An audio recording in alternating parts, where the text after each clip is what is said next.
Using Richard Iles' own compositions, we practiced rehearsal and conducting techniques, and when we made mistakes, or Richard wanted to draw out teaching points, he stopped us, offered suggestions, and we then restarted.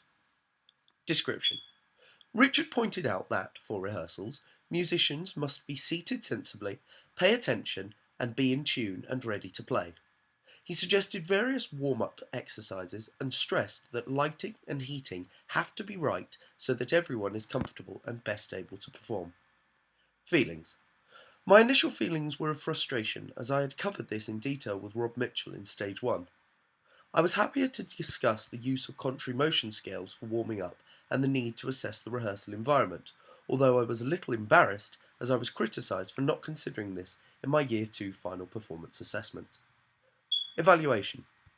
I thought contrary motion scales as a warm-up would gel well with more advanced musicians, and I liked the concept of a conductor using a mirror to assess his or her own performance, but, given the range of abilities in the class, others might not have done.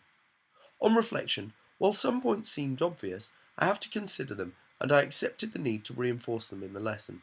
Finding fresh ways of warming up was entertaining, as new techniques help prevent rehearsals from becoming boring. Analysis.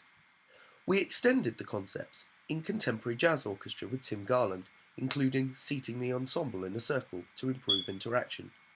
Tim also stressed the importance of rehearsal timings, with up to 25% allocated to warming up.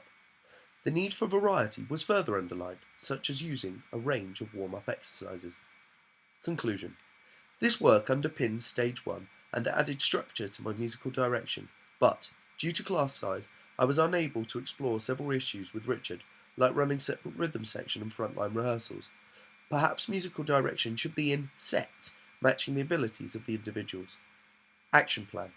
I will look at different seating plans, make more use of Tim Garland's circle, which I found effective, and ensure that I allocate sufficient time for tuning and a range of warm-up exercises.